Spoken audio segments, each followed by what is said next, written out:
ते सांगतात घे घे घे अरे नाम माया सारी तू म्हणशील घरदार ज्याच्यासाठी बांधलंय ना माया नाम ये तरी नाही काल मग तू सगळा येईल ये तरी नाही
महाराज नाथ बाबा सांगतात हे जरी नाही कळलं मग म्हणजे जर तुम्ही जर नाही ना ऐकलं तर तुमच्या ऐवजी दुसरा येणार त्याचा अर्थ आहे. आणि हे म्हणजे नेमकं काय जेवण करा का झोपा का खा प्या हे का हे म्हणजे भगवंताचं नामस्मरण आपल्याला घेणं गरजेचं आहे. राम नाम तुले रे मानवा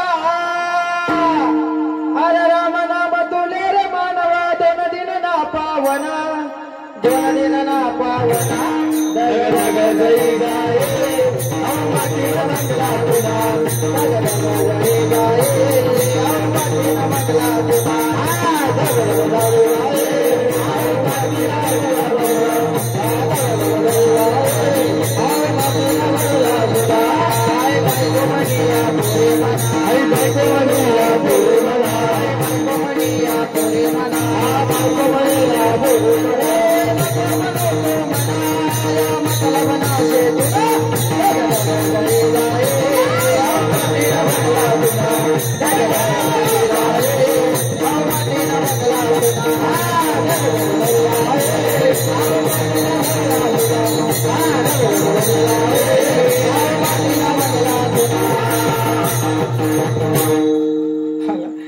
काय चालू होतं आपलं घे घे घे हरिनाम घे. त्याच्यानंतर बाबाने घातला पिंगळा महाद्वारी आणि आता महाराजांनी काय सांगितलं हो दोन दिन ना पाहुना धग धग जई जाए हो इस धन धन की कोण बडाई देखत नाही नो में मिट्टी मिलाई हट्टी जले जैसी लकड़ी की मूली अरे बाल जले जैसी घास की पूली अरे कहे तने का अपने खातिर महल बनाया अरे आप ही जंगल सोने गया अरे कहत कबीरा सुन मेरी गुडिया अरे आप मरे पीछे डूब गई दुनिया. मेल्यानंतर काहीच नाही येणार. परत एकदा सांगतो माझं कीर्तन हलक्यात घेऊ नका. हो आपल्या कीर्तनात विनोद सापडणार नाही चुकून सुद्धा नाही. साधू संतांनी जे वाङ्मय आपल्यासाठी सांगितलं तो सांगण्याचा प्रयत्न करणार दुसरं सांगू पण नाही. हो ते सांगतात तू राम नाम घे हे काय म्हणे हे बायको म्हणी या पोरे म्हणा ज्याच्यासाठी आपण हे करतो त्यांनी सांगितलं ना तू म्हणशी ना बायका पोर हे तुझ्या मागचे चोर तू मेल्यावर हे भांडून भांडून खाणार नाही. बोल नाना गेले मग नाना संघ 2-4 एकर दिलं का तुम्ही बांधून आहे का असं पिंपराळ्यामध्ये एखादा नाना आहे नानी आहे ती गेली मग तिच्या संघ 2-4 किलो तांदूळ गहू बाजरी ज्वारी असं काही दिलं का. अरे काहीच नाही दिलं. अरे शेवटची आठवण घेतील लंगोट सोडून. अरे शेवटच्या क्षणाला काहीच ठेवत नाही. ते सांगतात नाही कुणाचे कुणी तुझे नव्हे रे कोणी अरे अंती जाचीला एकला रे प्राण्या माझे माझे म्हणून बहीण कुणाची भाऊ कुणाचा अरे कोण कुणाचे सगळे सोयरे मेल्या पाठी सर्व राहिले तुटतील धागे. अरे प्राण्या मायेचा बाजार हा बाजार कशाचा आहे मायेचा बाजार. 2 दिवसाची तुझी जवानी पुढे नाही टिकणार. अरे म्हातारपणा येता जवळी वैद्य काय करणार. असं एखादं इंजेक्शन असेल पिंपराळ्यामध्ये द्या मला तरुण व्हायचं आहे का. अरे 100% नाही. अरे आजचा क्षण आजची वेळ परत येणार आहे का. 100% नाही येणार.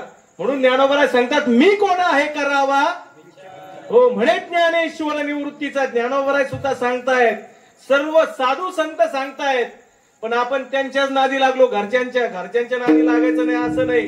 ते सांगतात प्रपंच भवरा भवरा फिरतसे गरगरा सांगड बांधारे भक्तीची नारायण नामाची. अजून एका ठिकाणी ज्ञानोबा सांगतात देह तो पाचाचे झाले कर्माचे गुणी गुंतले भौतसे चाकी रुदले जन्म मृत्यूच्या रहाड गाडग्यामध्ये आपण सर्वजण अडकलेलो आहोत. आणि या जन्म मृत्यूचं रहाड गाडगा जर आपल्याला बाद करायचं जर असेल तर जीवनामध्ये संतांची गरज आहे, भक्तीची गरज आहे, ईश्वराची गरज आहे, चांगल्या साधू संतांची गरज आहे. तुम्ही ज्याच्यासाठी करताय ना त्यांना विचारा ना की मी तुझ्यासाठी करतोय, माझ्यासाठी काही आहे का? हा एका ठिकाणी गजेंद्र नावाचा हत्ती होता आणि गजेंद्र नावाचा हत्ती सरोवरामध्ये त्याच्या बायका पोरांना घेऊन रास क्रीडा खेळण्यासाठी त्या सरोवरामध्ये पाण्यामध्ये गेला खेळायला.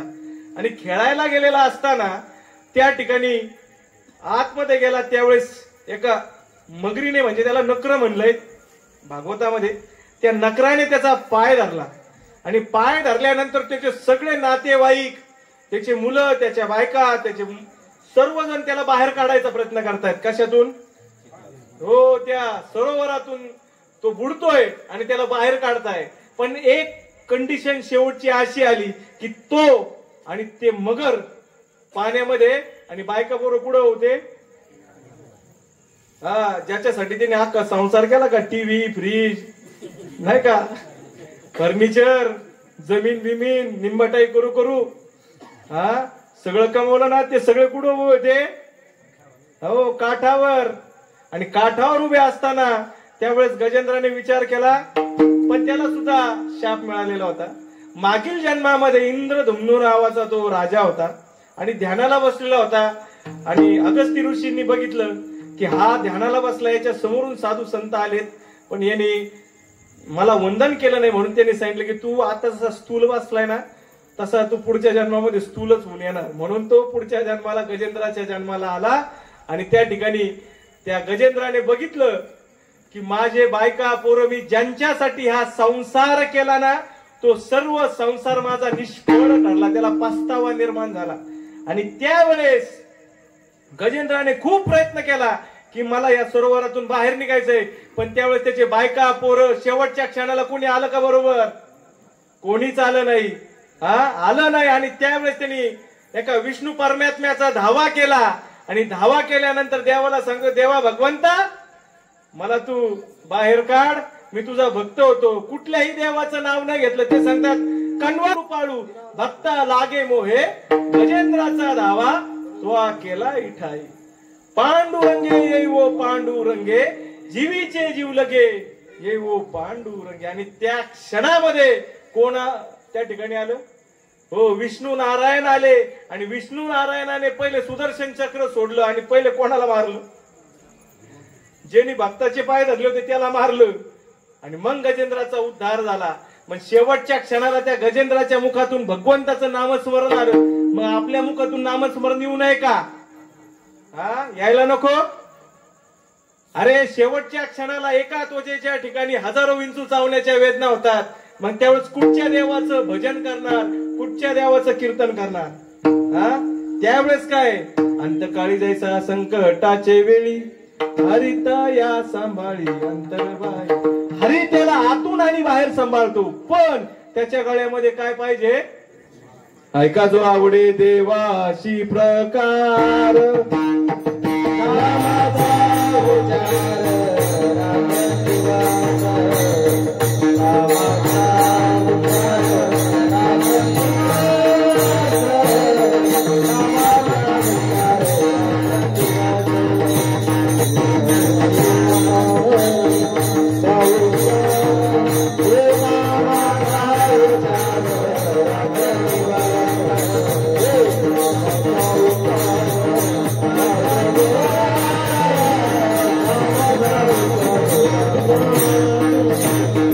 तुळशीदास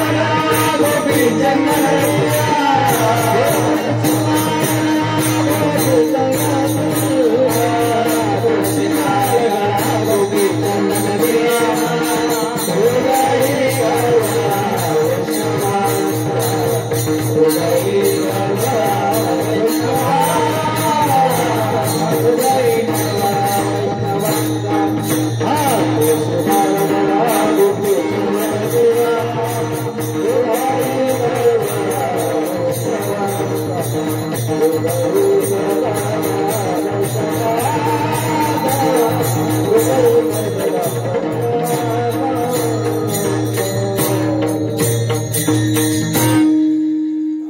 जे आवडतं ते करायला पाहिजे का देवाला जे आवडतं ते करायला पाहिजे?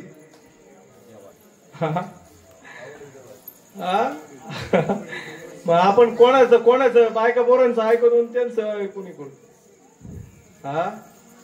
मी जर म्हणलो ना, किती जणांच्या गळ्यात मग खरं बोला बघ तुम्ही, किती जणांच्या गळ्यात माळे बोटवर करा पण ज्यांचे नाही ते निना करू.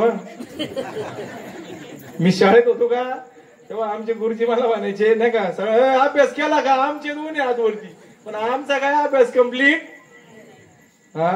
तिथं वाचलं जाईल पण वरती नाही वाचणार. हो, देवाच्या द्वारामध्ये सगळ्यांचा न्याय.